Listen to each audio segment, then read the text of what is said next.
Good morning, good afternoon, good evening, wherever you are in the world. This is Reganelite here. Hello, everyone. Happy New Year. How are you all doing? I hope you're all doing really well. Yes, it is a new year, guys. 2025 has come upon us. And we are at episode 42 of the Snowflake Watch.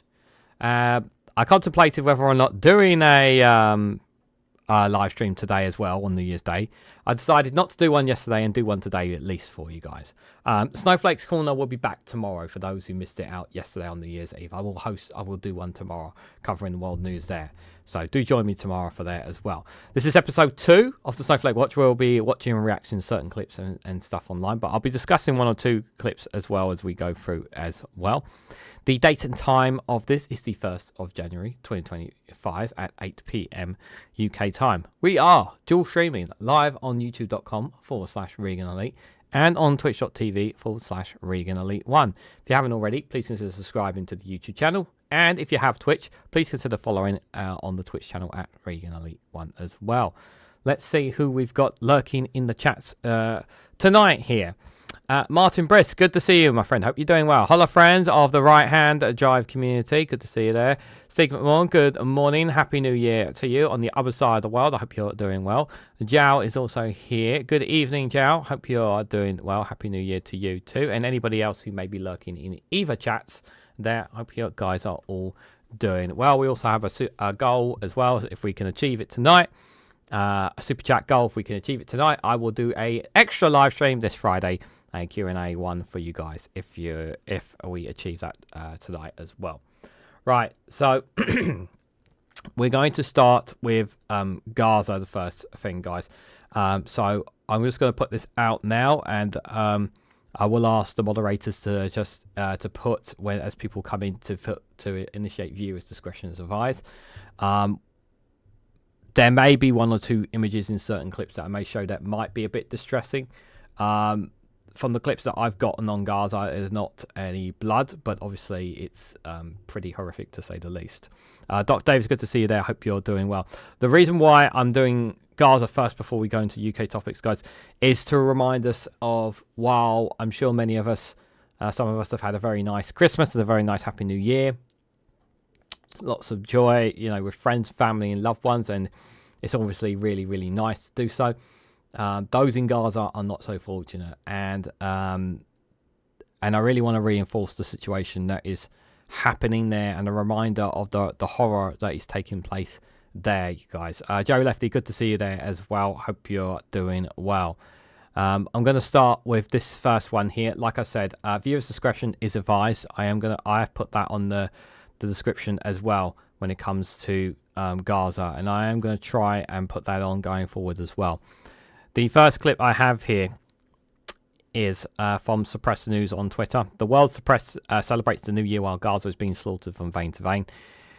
Everything we thought would have happened, and on live TV. So I said you have been warned. So here's the first one. This year in Gaza was filled with massacres, with the screams of children, their bodies torn to pieces and burned alive. This year was filled with widows, orphans, the displaced, the hungry, and the thirsty, with no shelter from the cold. It was filled with the targeting of displacement tents. That's tents, by the way. That's tents there that have been targeted. So we have talked we have heard those stories, but we've not. This is the first time. This is the first time I've seen actual clip of the tents being targeted, of where these people who are in these refugees areas that are being targeted. So this is the first time I've seen this today, and it's obviously very distressing indeed. Sakir, good to see you there. I hope you're doing well. Like I said, guys, viewers' discretion is advised because we are talking about Gaza, so I am warning you guys now. Burning people alive inside them. This year was filled with the burning, bombing, and destruction of hospitals, with doctors deliberately killed or detained and tortured to death. Now, I don't know, obviously, about the doctors being tortured to death, but we know that many doctors, nurses, and whatnot, we've heard it many, many times that many of them have been targeted. And the intention is, of course, is to wipe out and destroy as much of the population as possible. This appears to be more and more the case at the back end of 2024. This is what is becoming more and more reality, and yet the Western media are very, very quiet about it. They're not screaming enough about it. Some of the biggest good political leaders are not saying enough about this, or they're trying to play it down, or they say they're very concerned by this, or when it's brought up in Houses of Parliament or it's brought up in Congress, it's very mute. It's very, very mute, and the media does a very good job of suppressing how bad things are in Gaza. Some of the mainstream media's outlets for the likes of the UK and the US. I can't speak for other European nations, but they do try to suppress it to a certain extent. This year was filled with massacres against journalists, deliberately targeting them while working, and killing them along with their children and families. This year was filled with the torture, sexual violence, and the degradation of the Palestinian detainees. So obviously you can't see the full thing, but in this bit, you can clearly see there how they're being detained, and you can and on the bottom there is when the soldiers took the so-called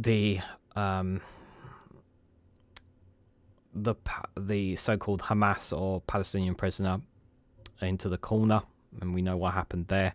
We've heard the story. We talked about that story earlier this year, the anger that came out of it. But this right here, like the complete and total humiliation of these people, absolute humiliation of them. This year was filled with the targeting of relief organizations, the killing of their workers, the burning of aid, and the prevention of its entry. This year was filled with the detonation of homes and residential areas, and the destruction of Rafah, Jabalia, Khan Yunis, Gaza, and Al-Nusayrat. This year was the year of the annihilation of Gaza, its children, women, youth, trees, neighborhoods, doctors, journalists, and everything beautiful within it. Yeah, pretty brutal. It is pretty brutal, but that is the reality of what is happening, guys. That is the reality of what is happening here. And we hear many collaborations and stories about what's happening within Gaza. Simon says 55, good to see you there. I hope you're doing well. And this is another one here. Listen to how the medical teams are treated in Gaza.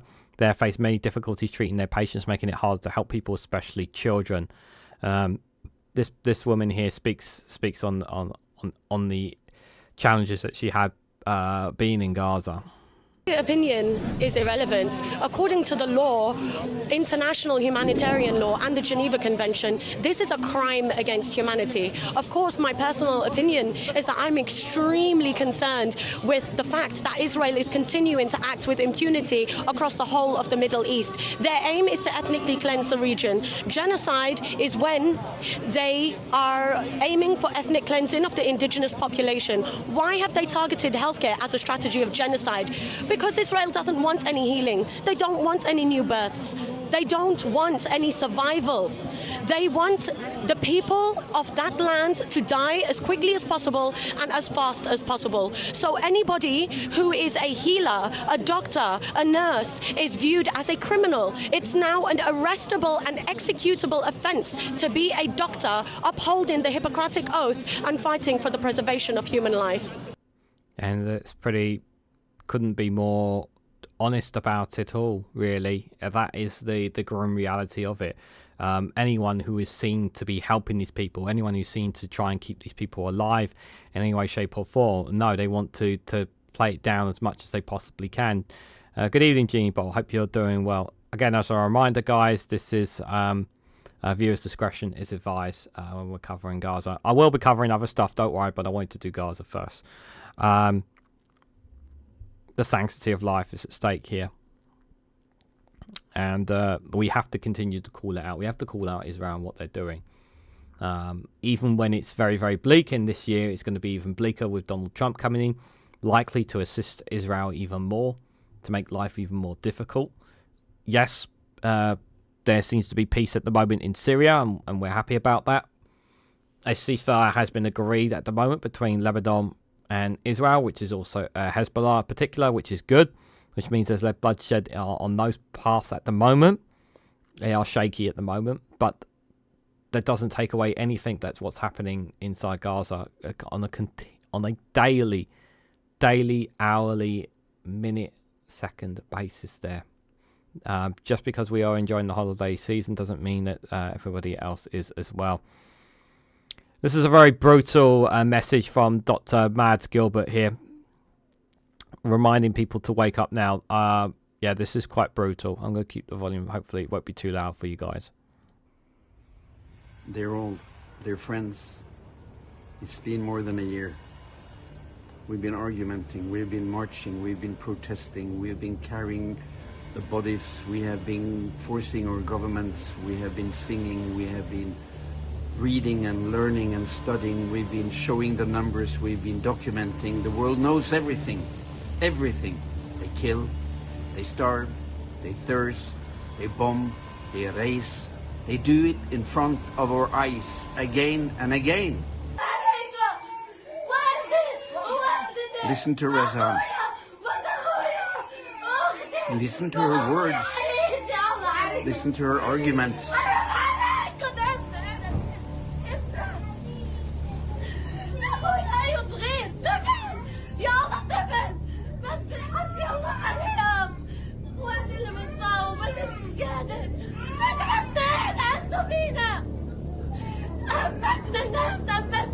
We need to mobilize more people. We need to mobilize the sports, the church, the labor movement, universities, every institution in our society, because we are witnessing genocide. Get the grip of it and do something now. It's up to us now.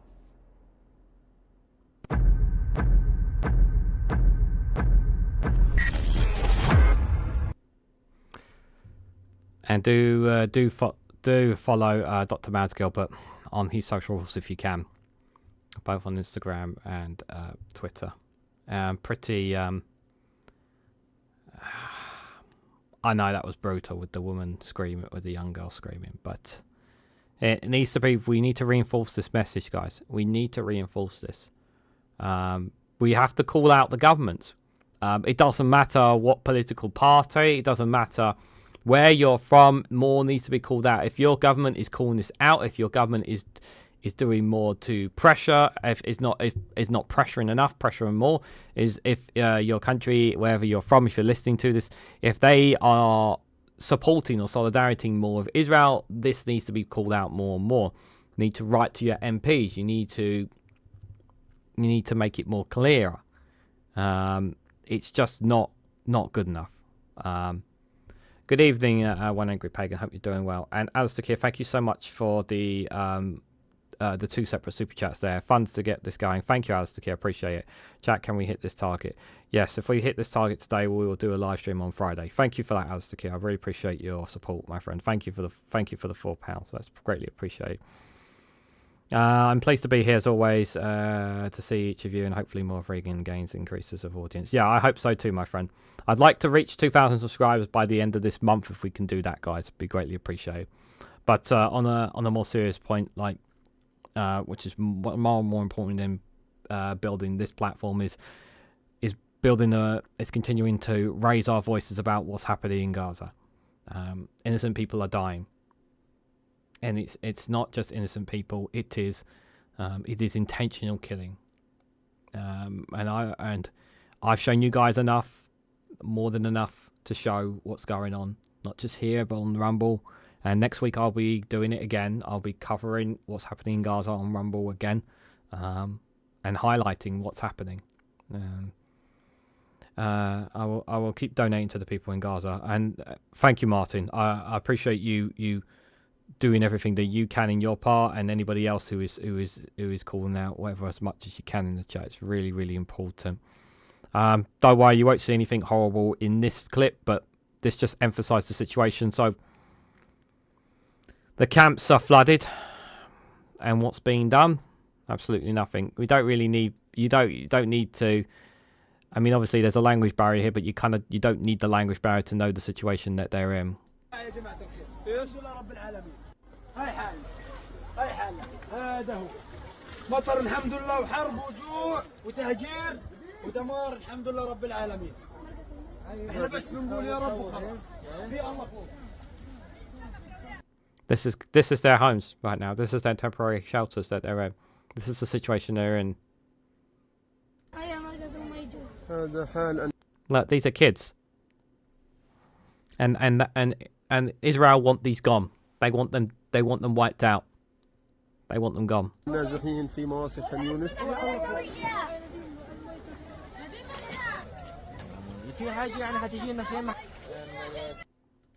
Absolutely disgusting. Like, to be treated like this. أنا زيك هنا غرقت. هاي زيك. إيش عم؟ والله حرام اللي زيك يغرق. It's nice to see at least she's putting on a brave face there. هيا خماتنا يا أخي، هيا خماتنا يا صناع القرار، هيا خماتنا. وين نروح؟ وين نيجي؟ متنا. والله العظيم متنا، طال ما تخش عنا مشاكير. إيش حمات كلها. يصل لك يا حمات، هذا شوية خيام. هذه توقف صلاة الفجر عندي. حرام عليك يا عم، والله تعبنا، مش طالبين إيش إحنا. And you don't need to understand the frustration that he is dealing with. You know, he's got a family he's trying to look after, and I mean, look at this is just disgusting and are in horrible conditions.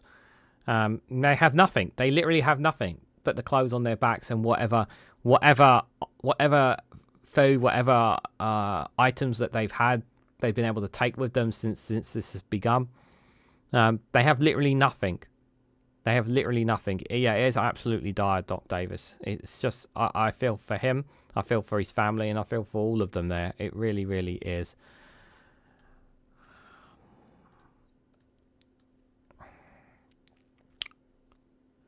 I am personally proud of the ruins of Gaza, and that every baby, even 80 years from now, will tell their grandchildren what the Jews did.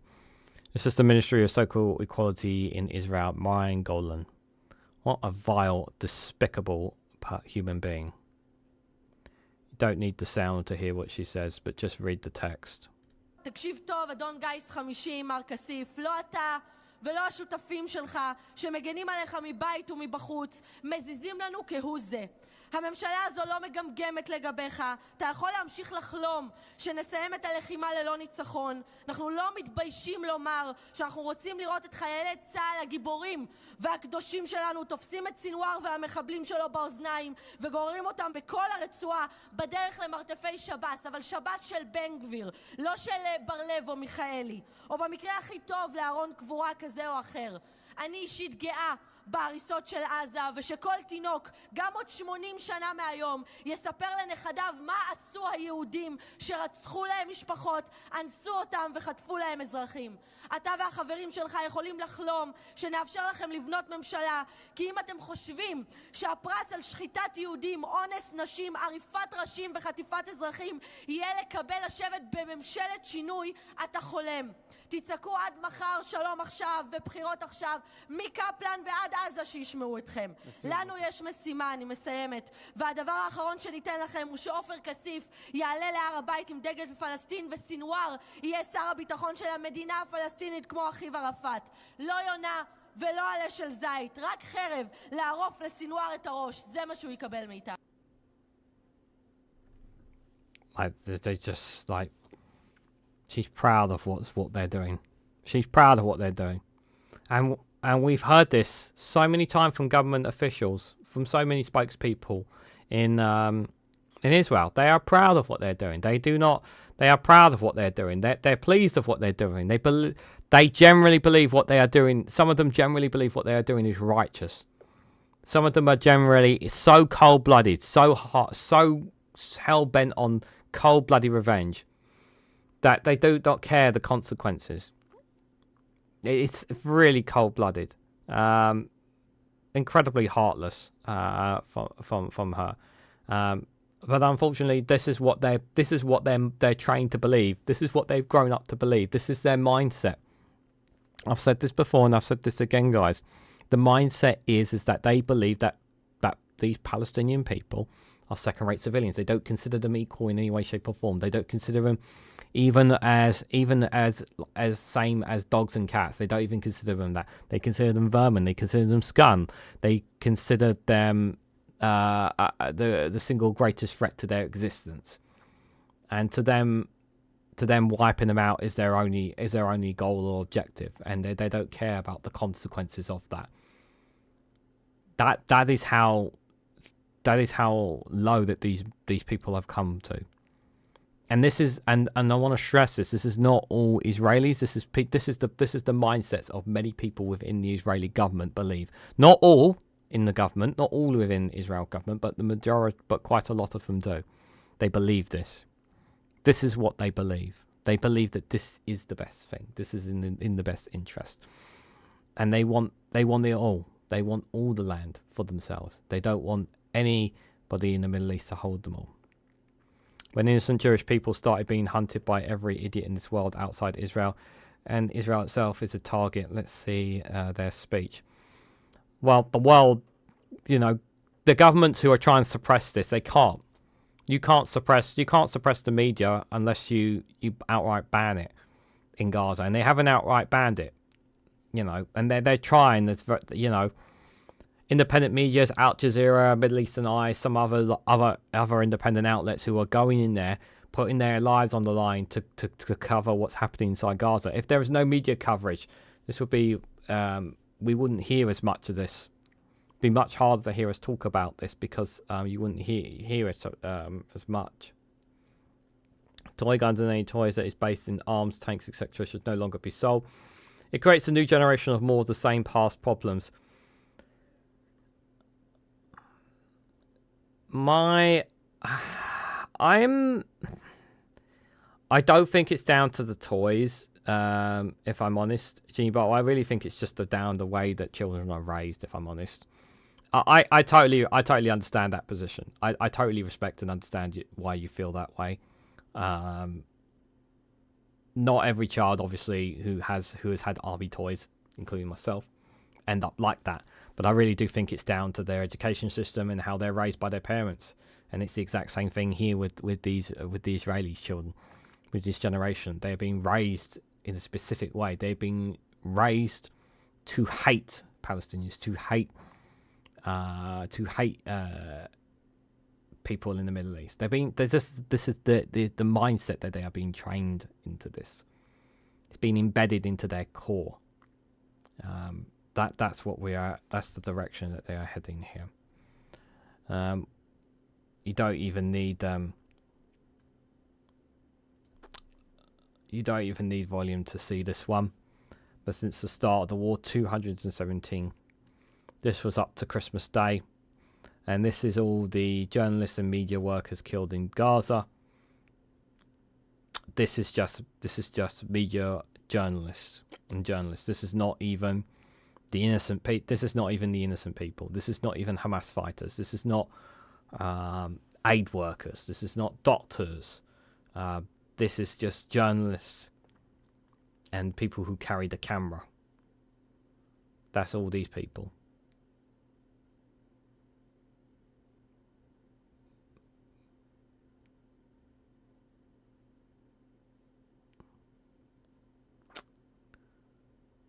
That's how much they're trying to silence them. And how's the Western media? How's America? How's Britain? How's the EU? How they responded to this? Are they angry? Are they outraged that these innocent journalists who are doing their jobs, reporting on what's happening in Gaza? How are they responding to this? Are they calling it out? No. They're very silent. As it says there, the killing continues. And that one's from Al Jazeera. 217 journalists and media workers. And that's just them, like I said. If you haven't seen the committee hearing, I just wanted to bring this one back up because I do think it's worthwhile to again emphasising this one here. So this was a while ago in the committee hearing in the UK when the doctor was traumatised by what he's seen in Gaza. The drones would come down and pick off civilians, children, and we had description after description. This is not, an occasional thing. This was day after day after day, operating on children who would say, I was lying on the ground after a bomb had dropped, and this quadcopter came down and hovered over me and shot me. And that's clearly a deliberate act. And it was a persistent act, persistent targeting of civilians. The bullets that the drones fire are these small cuboid pellets, and I fished a number of those out of the abdomen of small children. I think the youngest I operated on was a 3-year-old. You believe it was deliberate targeting of civilians? Absolutely, there's absolutely no question in my mind, and it's been the experience of so many healthcare workers who've documented it time and time and time again. But my personal experience and those of my colleagues this was clearly persistent, deliberate targeting of civilians. And I've worked in a number of conflict zones in different parts of the world. I was there at the time of the Rwandan genocide. I've never seen anything on this scale. One of the surgeons in my team had been to Ukraine 5 times and said, this is 10 times worse. Been to Ukraine, yeah, and so one guy who has been to Ukraine.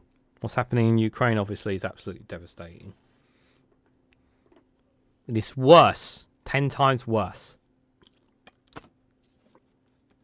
I mean, it's just it is incredibly brutal. But still, despite it all, UNICEF continues its defiance to do everything it can to help these people, and we praise the work that they do, and the UNRWA, their relentless, countless, tireless work that they are doing to try and help these people as best they possibly can, and they are absolute heroes. These organisations that are doing absolutely everything they can, despite everything being thrown at them by Israel, the determination by Israel to wipe them out. These organisations, these international bodies, the volunteers, those who are putting their own lives on the line to try and help these people, they are still trying everything that they can to help them, and without a shadow of a doubt, our heart goes out to them. And one of the things that the UNICEF have been doing, which we've never talked about, is bringing families together.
And fair play to UNICEF for what they've done so far, bringing parents and children back together despite everything that's going on. And there are still many, many children who are separated from their parents, which, you know, it's wonderful to see some reunited despite everything that is happening.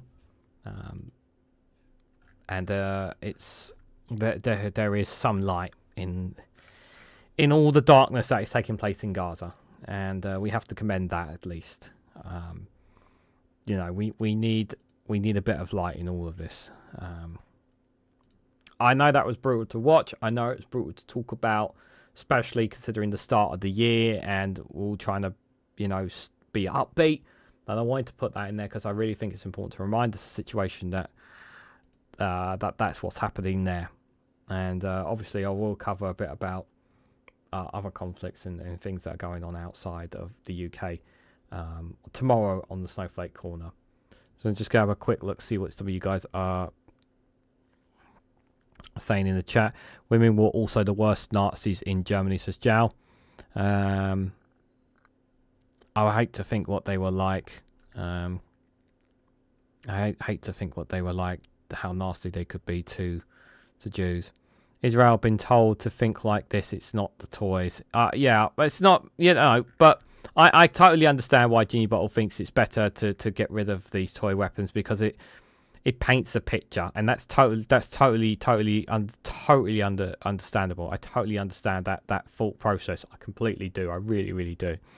I would have no problem taking. I would have no, like, I would not be against it. Like if a government took away military toys, took that away from children, I wouldn't be against it. I wouldn't have a problem with it, like, because there are still lots of different toys. There are lots of things that children can still play with. So it's not like, to me, like the end of the world sort of thing. As a trans female who study history, especially in our role through past times, folks often forget the hate and the worst that has happened to mankind, yet forgotten about when it comes to World War II Holocaust. Well said, Genie Bottle. Thank you for that comment. I have known guys that have experienced that in World War II stories that have told me that they're no longer here to tell it. Says as secure. David Gerardo, good to see you there. Happy New Year. Hope you're doing well. One Angry Pagan says, I hate to say this, many of you may not agree with this, but evolution, with many factors, require in part conflict one way or another. Hopefully society learns and evolves from this better. That's the one thing we want, is people to learn from their past mistakes. And we're not learning. We're not learning from it, unfortunately. And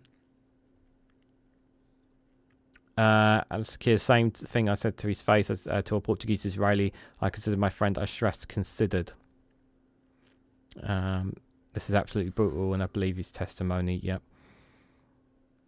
Time to teach kids how to live in peace together. They need to start to get on a path of future peace between neighbours. Yeah. There was a picture. I shared this on Discord a while ago. There was this amazing, beautiful picture of a very young, two young child, young boy and a very young girl. I think they're like 5 years old, 5, 6, 7 years old, something like that. One is an Israeli, one is a Palestinian, and they held hands with the sun in the background. Like, it didn't matter to them that they were two different nationalities. It didn't matter. They didn't understand. You know, they were just, to them, they were just kids. They're just kids. They don't understand. But to Israel, to them, because they are not Israeli, because they are Palestinians, they don't see them as that. They are, like I said, they're trained to see them differently. Sadly. So let's move away from that, guys. And I want to say thank you if you have watched through that, because I know that was not easy to talk about. So I want to thank Implausible Blog for this clip. It is the only clip I've got on this subject, but I do want to talk about it, and that is workers. So for those who are not aware, Donald Trump has done a U-turn of sorts. People actually thought Donald Trump was going to stop all immigration or all workers coming into America, and apparently he's not going to do that. So this is a very good clip here. Just shows just how, you know, how angry people are getting. So here on the left you have Donald Trump saying we need the most competent people coming into our country. We need smart people coming into our country. And here on the right, Keir Starmer says skill shortages have left our country reliant on immigration. We're taking a different approach and a plan to reduce immigration. So you have here a situation here where you have a situation where you have somebody who they generally believe was actually going to get rid of all immigrants in their country. And instead what you have is Donald Trump saying, no, we're going to be getting more in because we want more workers. We want more cheap labor because we don't want to be relying on you Americans, because you Americans want more money and we're not going to give you more money because we want more money for ourselves. And here you have a bit more of a common sense Prime Minister in Keir Starmer, who understands that we don't have enough workers, that understands we don't have enough of the skilled workers that we have in the UK, and that we need to recruit them there as well. The fact that this came from Donald Trump is very interesting. And I honestly wonder, was this Elon Musk in his ear, or was this just him planning to do this all along from Donald Trump? You know, because some people have basically said Donald Trump was planning this all along. A part of me feels like, you know, did he really plan this all along? I don't know. I think a part of me thinks maybe he was influenced by people around him, because he can be quite easily influenced, in my opinion. But let's listen to what they had to say here. Why did you change your mind on H-1B visas? I didn't change my mind. I've always felt we have to have the most competent people in our country. We need competent people. We need smart people coming into our country. And we need a lot of people coming in. We're going to have jobs like we've never had before. We're going to have jobs like we not have. We need to bring people into our country. No doubt, the MAGA supporters are absolutely furious with this, because they don't understand that clearly there are some jobs that they're not that they can't do. The other thing is that some of them are not willing to take a pay cut for the jobs they do, so they're going to bring in the cheap labour workers from abroad to do the work for them, so that the jobs and businesses can pay less wages and make more money for themselves. Make America great again, right? Because clearly the vast majority of people who entered this country did so to plug gaps in our workforce, skill shortages across the country, which have left our economy hopelessly reliant on immigration. So we're taking a different approach. We will publish a white paper imminently, which sets out a plan to reduce immigration. The Migration Advisory Committee is already conducting a review. And where we find clear evidence of sectors that are over-reliant on immigration, we will reform the points-based system and make sure that applications for the relevant visa routes, whether it's the skilled worker route or the shortage occupation list, will now come with new expectations on training people here in our country.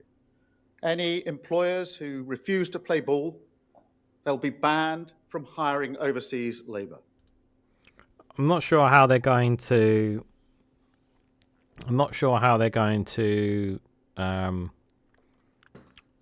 referee this, shall we say, enforce this sort of thing. I suppose, you know, I'm sure there'll be some cross-checking work or whatnot.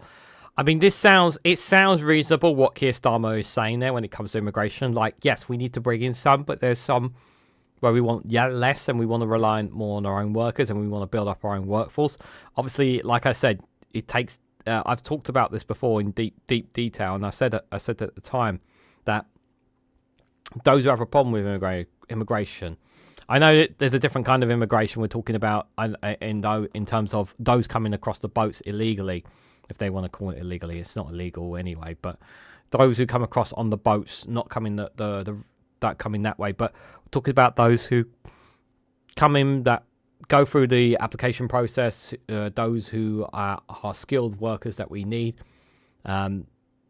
We are so reliant on them, and yet we still disparage and mistreat them simply because of the color of their skin or the nationality that they are. And I do agree to the extent that it is still a minority of the population that have this premise. It is still a minority of them because, and if people want proof of that, well, the riot showed that. The riot showed that they are a minority because the majority of people stood up and said, no, you're not going to harm any of us. You're not going to harm our communities. You're going to stop this. And they did. They stopped them. Communities stopped them. Not the police. Communities and people stood up and said no more. So I generally believe that the majority are not racist. The majority do believe that immigration is a good thing to a certain extent. But obviously they are hammered every single day into their brain cells from the likes of GB News and from certain YouTubers, certain outlets who are telling them that all their problems, that every single problem that they have in their lives are a bunch of people crossing on boats who have literally absolutely nothing, that don't control policy, that don't decide our futures, don't decide whether we pay more or less tax, don't decide how much money goes into our healthcare or how many police officers are on our streets. No, they don't point the finger at government on that, and I think that's a really important point to talk about there. I'm trying to find time to sit down and read Conundrum by Jane Morris. I'm a bit of a Rachel Harris fan. On the intersection on Politics Social, says Billy Kershaw. I've missed a lot of Politics Social live streams. I'm going to try and fit them into my fit them into making some time on them in my schedule from next week. Birth rate in Western world is falling because people can't afford to have kids, especially if it's from low income families, says Alistair Keir. Musk spent his ear on this. I think, yeah, there was definitely some of that, I think, for sure. Musk obviously made it clear to him, look, I think what Musk said to him is basically like, if you do this, we'll make more money.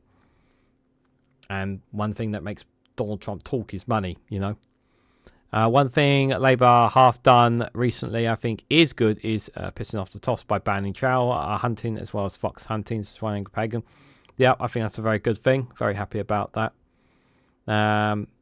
This is why Labour aren't totally lost to the left. I don't think Labour are completely lost, but yeah, I understand the criticisms towards them for sure. One of the obviously biggest, as we are in January, we've had Christmas, we're into the new year now. So as you guys know, the healthcare system is under the immense pressure, and I think this little piece here by Sky News from Anishka Hunging, you know, emphasizes just how difficult of a year, how difficult of a winter period it is, and still is for NHS. It's still going to be a while before it gets warmer, guys. What can happen in winter is that emergency departments, acute medical units, can start to become bottlenecks, if you like, with patients unable to flow through the hospital, which is what's been happening over in Walsall. The NHS Trust there has essentially had to declare this incident because they've seen an increase in the number of people requiring treatment, particularly with respiratory conditions. As for the Welsh Ambulance Service, they had to implement this incident last night, about 10 o'clock last night. They announced it. The time they announced it, 340 people were waiting for treatment, waiting for their calls to be answered, which I mean, that's just outrageous. 340 people. How does that happen? How does that happen? It's just absolutely insane. It's absolutely insane. And like, you can kick and scream and say what you want about it's not just the Welsh government here. Yes, the Welsh government needs to take some ownership responsibility on this. Yeah, absolutely. But at the end of the day, it comes down to funding as well. And this is and I really do hope the Health Secretary gets on top of this, because it's not just something about dealing with it in England. You know, there's a situation here in Wales as well. Yeah, of course, Scotland's obviously is a lot better than the other devolved nations.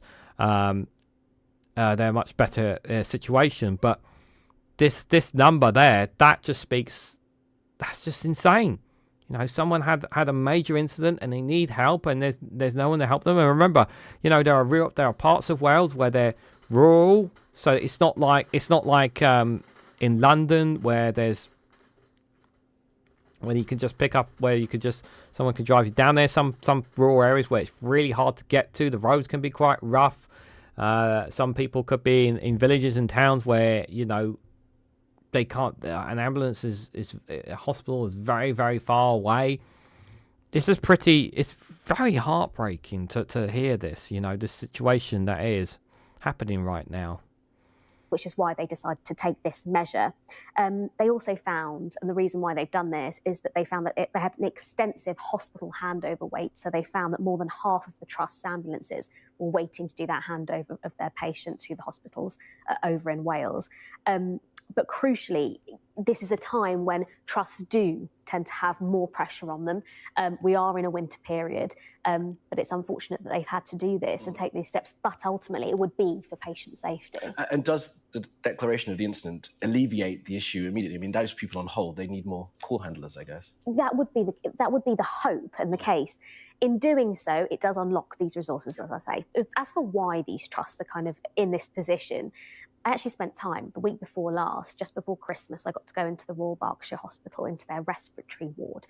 And at that time, they were treating some 50 people. And what hospitals across the UK, but particularly in England, are having to deal with is what's called a quademic of respiratory conditions. You've got norovirus, RSV, COVID, all in a flu season, and they're having to try and battle numerous different things. I spoke to one patient that came in with pneumonia. He'd also developed flu, and suddenly you're finding that they're having to be treated for a number of different things all in a very short space of time, and luckily he managed to make it home for Christmas. So there is just this compounding amount of pressure that's putting pressure on those services. And we already know that they have been under pressure before winter, because of what the Conservatives left the NHS in, the damage that has been left in. And Wes Streeton's got a full year, and he's got a massive pot of money. Now he needs to show. You know, I want to see something by the end of this year. I want to see some improvement. I want to see an improvement from this winter to next year's winter, to next year's winter, to 2025's winter. I want to see an improvement. I want to see them coping better. I want to see hospitals coping better with these situations. I want to see it in 12 months. If I don't see it in 12 months, I am going to be questioning this guy. I will, you know, and asking what has he been doing for the last month? You know, talk about fixing the foundations and whatnot. Well, yeah, that's all well and good. How about we stop people dying? You know, how about we ensure that everybody gets there, try and make sure that everybody who has an emergency, who needs an ambulance, gets an ambulance. How about we make sure that these things are happening? You know, I can understand that some people will say, well, they've been in power since July. Yes, they've also needed a lot of time to embed themselves as well, because there were periods where they couldn't be in Parliament because of the holiday break. Because of where the holidays fell. But they've got a full year. They've got a full year. I want to see at the end of this year, I want to see, while I still expect a winter crisis in the healthcare system, and I hate to say that, I want to see it be less than it is now. I want to see it a bit less. You know, I want to see some positive, saying there has been work done in the NHS workforce, that ambulances are responding better, or that hospitals are coping a little bit better. You know, just some positivities. I'm not asking for the NHS to be absolutely perfect next winter, but I want to see something that says to me, okay, we are going in the right direction. he's doing something here. Something is being done here. The people he's got working with him, there's something here. You know, I'm willing to say to this winter, okay, it is a bit overwhelming. They have been in for 100+ days. They haven't really, you know, they're talking about fixing foundations and bloody whatnot and all that kind of stuff. I want to see something in a year's time. I want to see this more under control. And the thing is, we know that the NHS has been struggling even before the winter because of how much damage the Conservatives have done to it as well. Sorry in advance. One flew over the bat's nest. It makes you all crazy. You know, I picked up one of the virus that she mentioned on there. I think I picked that up. Maybe not that one, but maybe a similar one. That might have been the one that I had at the start of the month that caused me to be out for a little bit on the channel. You know, and that was not nice. That was not nice. But as she says there, you know, people are still suffering from COVID. We don't talk about it, but COVID is still around. There are flus that people get. You know, it's really infuriating, especially if you're struggling, when people are told, oh, you need to get the flu jab, or if you need to get the COVID jab, you know, especially for certain people. It's not free for everyone. It costs money for some people to get them, but they get them because it helps them. You know, I wish they were free, but they're not. You know, if you want to, you know, just help people a little bit more. If I'm honest, maybe next year, maybe what they should consider doing is maybe giving, you know, just a one-off, a free flu jab for everybody. You know, maybe something like that. Maybe that will help reduce the backlogs, reduce people catching colds and sickness. Maybe that will stop less people will having to go to the hospital. You know, just little things like that yeah, it'll cost a lot of money, but it might just help the healthcare service. You know, give them a bit of respite over the winter period next year. Just a suggestion there. You know, so that's something that should be perhaps should be considered, guys. On the rare occasion I go out, I still wear a mask. Says Genie Bottle. This is also suspected to be a consequence of lockdown too. Yep. That's very interesting. I think it was Christmas together with spread flu or something, just about my opinion.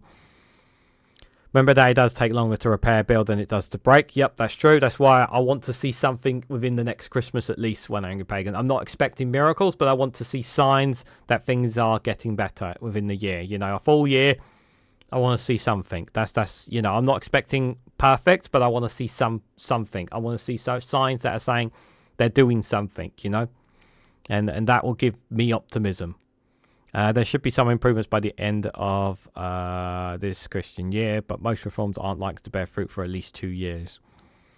I know it's COVID, like respiratory issues that have risen medical acutes, receiving until full on Sunday to Monday to Tuesday night at the hospital I work in.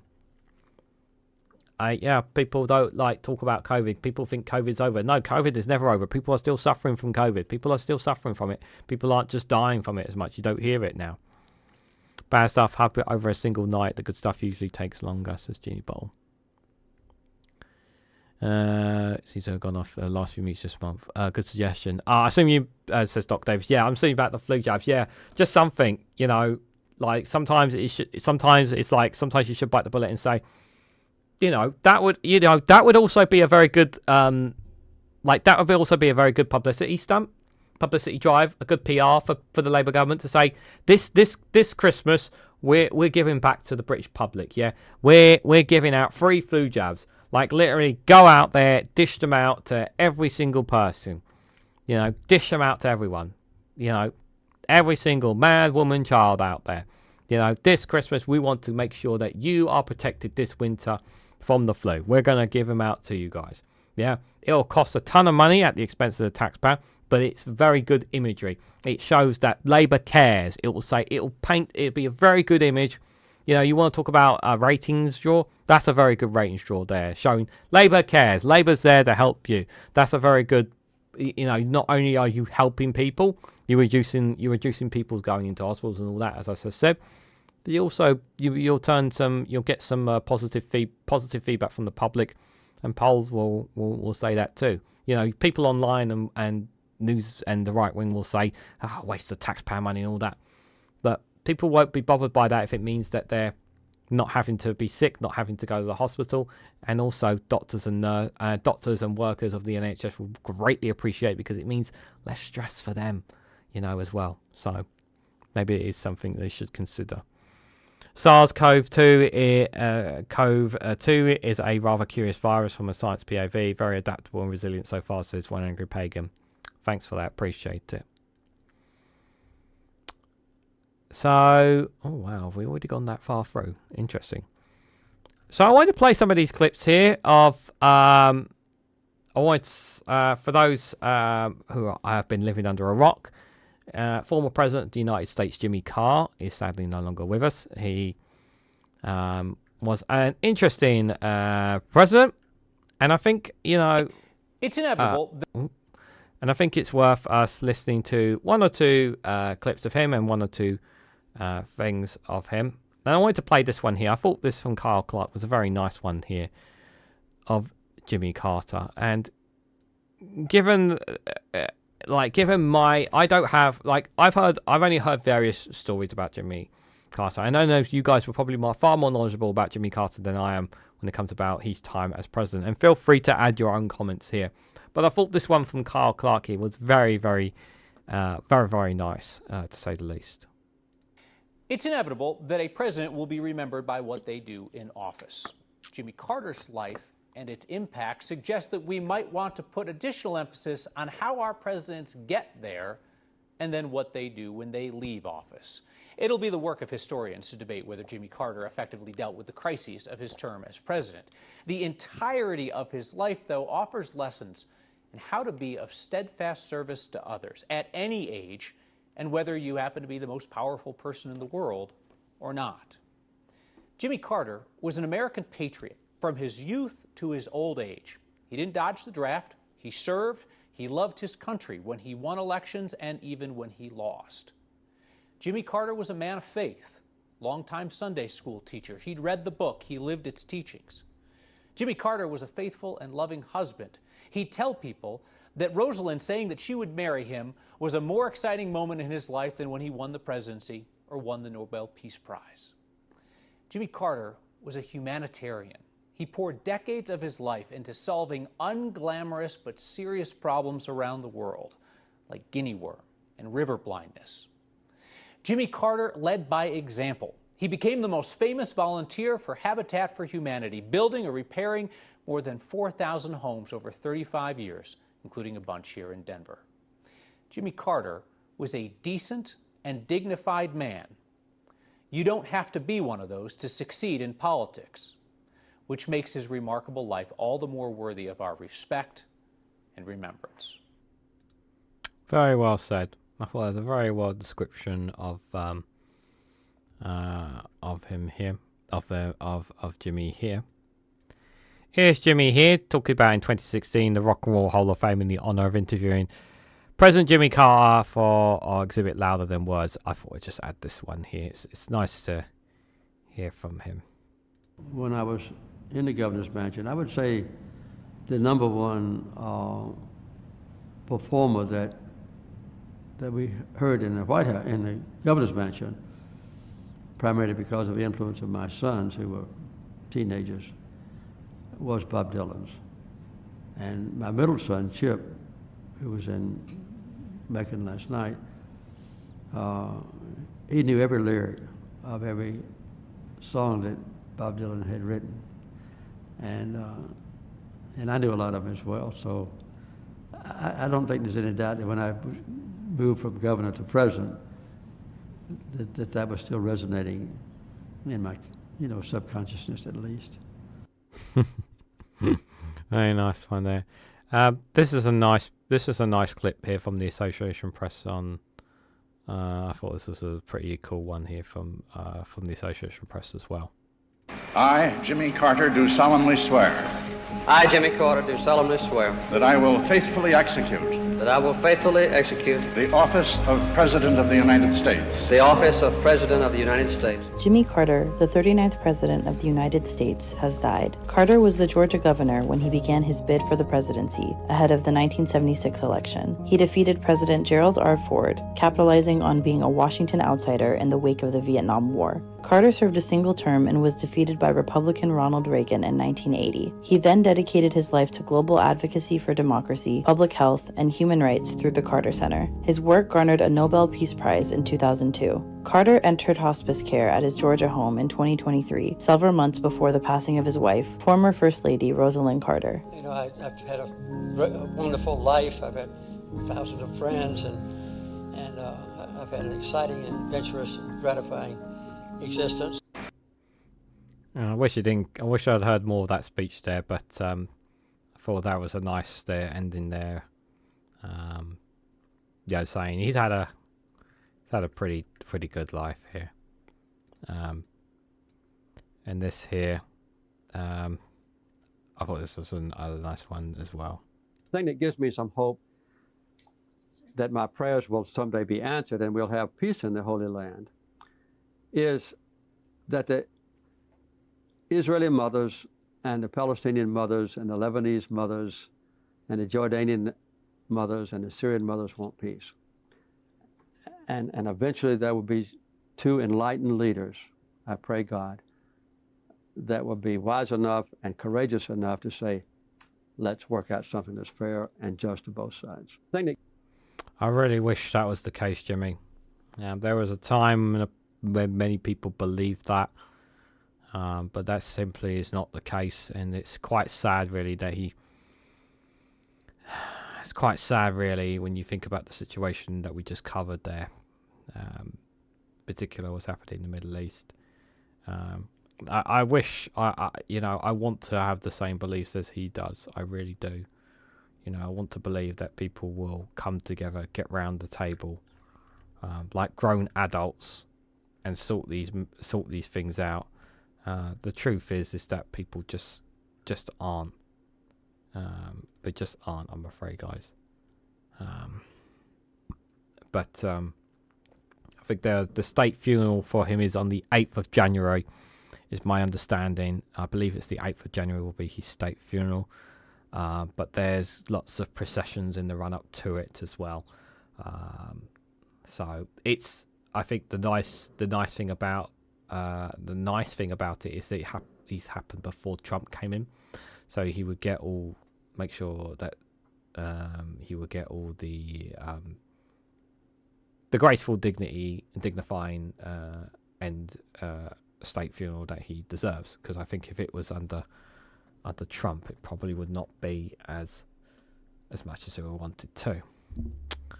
But what do you guys think? Carter helped Portugal a great deal. My dad admired him. My mum also. Renegade Pagan says, cool, America has actually had a working class president. That was nice.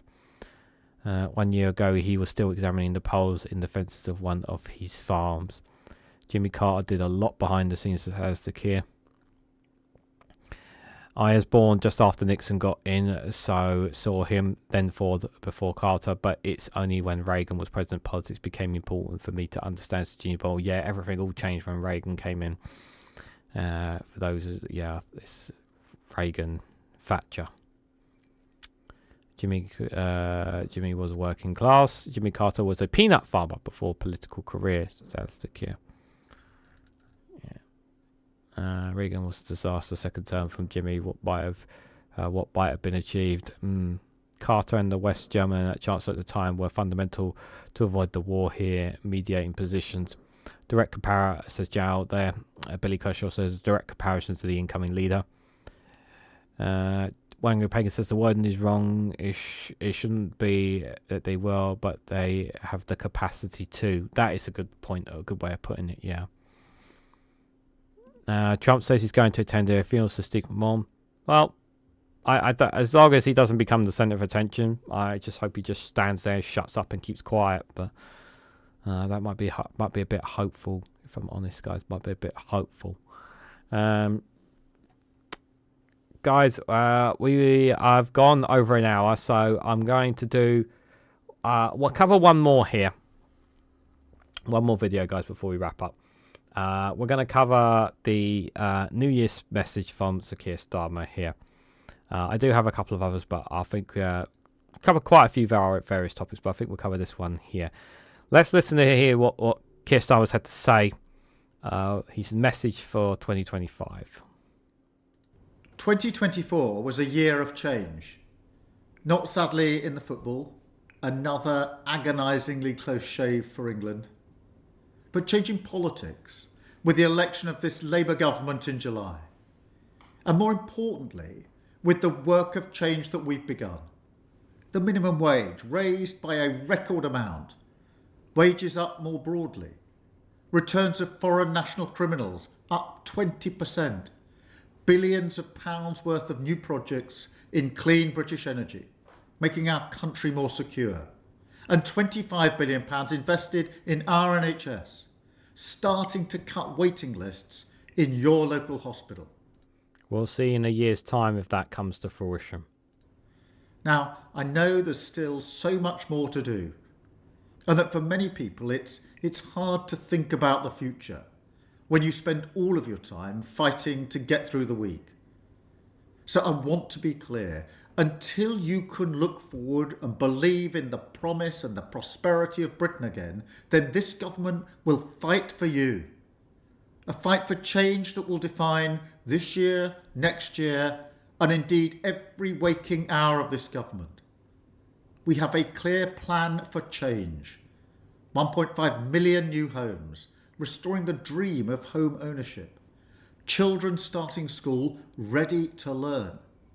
A more secure energy system. Waiting lists cut dramatically. Immigration reduced. Neighbourhood police tackling antisocial behaviour in every community. And more cash in your pocket wherever you live. That is what we will be focusing on. A year of rebuilding, but also rediscovering the great nation that we are. A nation that gets things done, no matter how hard or tough the circumstances. We'll have time to reflect on that this year. A chance, with the 80th anniversary of VE and VJ Day, to cherish the greatest victories of this country and the greatest generation that achieved it. The 8th of May and the 15th of August will both be wonderful moments to come together and do that generation proud. I mean, it's a lot of it is talk. Let's be clear, it's a lot of talk at the moment from him. And as I covered in a video early in late 2024 about some of the things that they are doing work behind the scenes. Like there is criticism, and like I've said, on this Labour government, and rightfully so. It's absolutely criticism. Yeah, he is terrible at this, Billy. I know he's terrible at this. I know him and the camera there. He's not very. Yeah.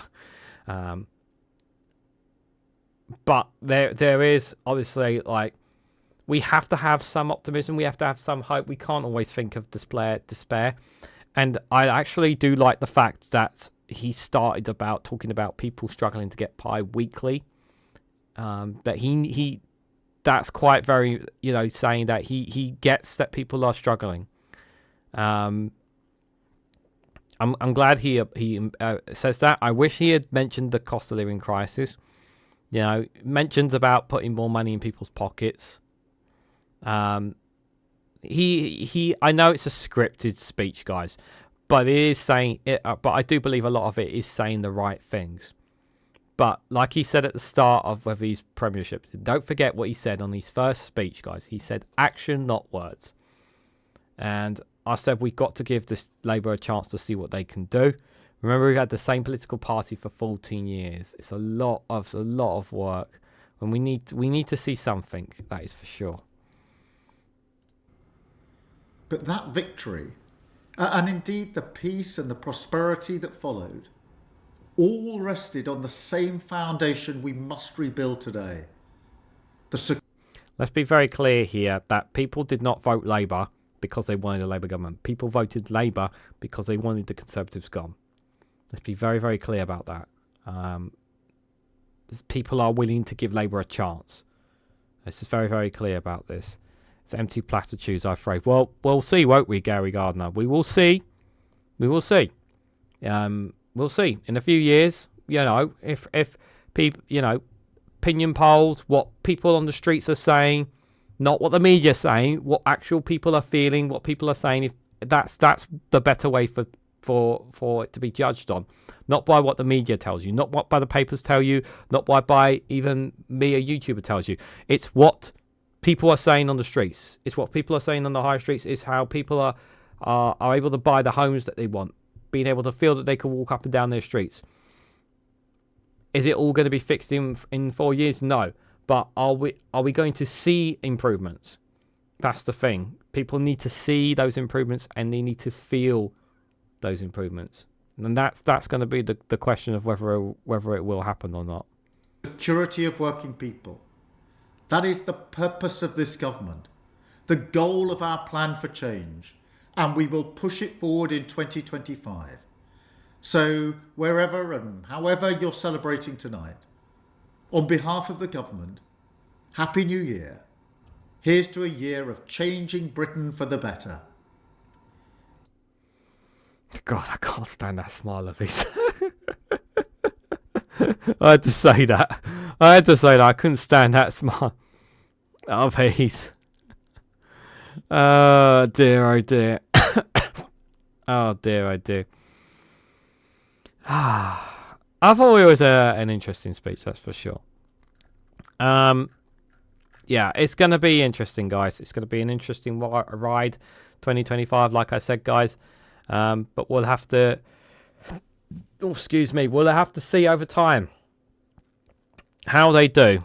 He's got his hands tied with Brexit, indeed, Doc Davis. Very good point there about the about Brexit. That's something that's still not going. Excuse me. Have I got hiccups? Oh God, that's not going away. That for sure. Tom Baker is the best Doctor. You guys talking about Doctor Who there? Oh God. If I'm honest, I'm not a fan of Doctor Who myself, guys. Sorry. Don't hate it, but I'm not interested in it. But that's just me. I call it empty platitudes if you like. I'm willing to see if this actually works or not. And this is the thing, like those who are claiming that, like, I don't expect Keir Starmer to get kicked out this year. Like some people are saying he's going to be gone at the end of this year, unless there is a massive, massive scandal involving him. I don't see it happening. There may be some snippets of things, but I don't expect that. VE Day, when we remember Europe's values was ... Yeah, true. He's in the pocket of big business, says Steve McMillan. Yeah, we've discussed that as well. That is a concern. I do think, yeah, there's a part of me agree with a lot of people where they're saying that he is just a talking piece at the end of the day, and there are other people pulling strings behind him. That could be very true as well. But we will see. We will see, guys. So, guys, I want to say a massive thank you to everyone who's come along tonight. Thank you, guys, for all your comments. Alistair Keir, thank you for the 2 super chats you gave earlier tonight. Unfortunately, we did not reach the target for super chats. Maybe we will reach it tomorrow. We will try again tomorrow and see if we can reach it tomorrow. If we reach it tomorrow, then, of course, I will do a Q&A live stream on Friday for you guys. But we'll see if we can make it there. But nonetheless, I still appreciate for those super chats. I really do. And thank you guys again for all your support in 2024. Really appreciate it. I'll be back tomorrow at 8 p.m. with the Snowflake Corner. Normally we do it on Tuesday. We're going to be doing it on Thursday, covering news from outside the UK. I am planning the Snowflake roundtable, or mountaintop it's going to be called. That's coming up in a few weeks' time. It's not too far away this month. Next month's one will not be on a Thursday. It's going to be moved to a Wednesday. I'm going to be moving it to a Wednesday. I have an idea. I've already had a discussion with a guest that I've always wanted to have on, because I was chatting to him last night in the Discord. Looking to get him on, and looking to get Random Scottish History hopefully on if I can get her in. And and hopefully one other guest as well. So it will be, hopefully I can get next month's one set up in due course as well. I did also say that I promised a guest this month as well for a Snowflake Talks. I haven't got a person yet. It is something I'm working on. I will make time next year. I'll make time next week to do so, guys. I will have content for Patreon and Rumble next week. I will be back on it next week. I have no excuses next week. It's just kind of been up in the air sort of thing this week. And I was down at for those who just out of curiosity, just off topic, I was down at myself and my partner. We were at the New Year's Eve, the New Year's parade in London, and we got absolutely drenched because it didn't stop raining. So that was fun. Still nice to go to the New Year's parade. It was I think it's the first time I've been to a New Year's parade as well, which was pretty cool as well. And obviously I wanted to spend some time with my partner while she's still got time off, understandably. So I'm sure you guys can understand that as well. But anybody, it's good to see you there, and anybody else who's been lurking in the chat. Yeah, so thanks everyone for coming along. Take care as always. Hopefully I'll catch you guys in other live streams out and about. There will be a Discord after chat on Monday. I'm not going to be here Saturday for games night. When I said I would be, I cannot because I have commitments. I forgot I had commitments elsewhere that I need to attend to. So I do apologise for those who want that. But I will try to record at least a premiere video, at least one of the premiere videos for the weekend for you guys, at least. But take care as always. Happy New Year, everyone. Let's hope this year is a year of prosperity, of peace, of less guns, less bloodshed, less violence, and hopefully some optimism and some better benefits for everyone. And I think that's the best way to say it, guys. So just before I go, we can't go just yet, guys. We have to say hello at the orb. And Ollie's done a great job. He's turned off the orb before it's even turned on, guys. Typical. The orb is here and he's turned it off already. Living typical. Typical of you, Ollie, to do so. So for those who don't know, we have the orb here that's supposed to empower us, but it's been turned off. Ollie has turned it off here. We have Pingu, the communist penguin, who was at Briggs last year talking with Vladimir Putin. That's the penguin here. And Cash Dummy, the cookie monster, lurking behind. And we always have the empowering lava lamp there as well. Just a reminder, guys, you get emojis of all of them, plus me, if you are a YouTube member as well. So just before I go, I have one last thing to say. If you haven't already, please hit the like button. We greatly appreciate it. Share this across social media so others are notified of this live stream. If you haven't subscribed already, please consider subscribing. Help me kick off 2025 with a bang by helping me get to 2,000 subscribers. And if you want to go one step further and financially support me and the work that I do here, you can do so by becoming a YouTube member for yourself to support me for just 99p or $1.99 membership. Do consider checking out the options, or you can join the Rumble or Patreon as well for exclusive content on those platforms as well. So thank you all so much for watching, and I hope to catch you all very, very soon.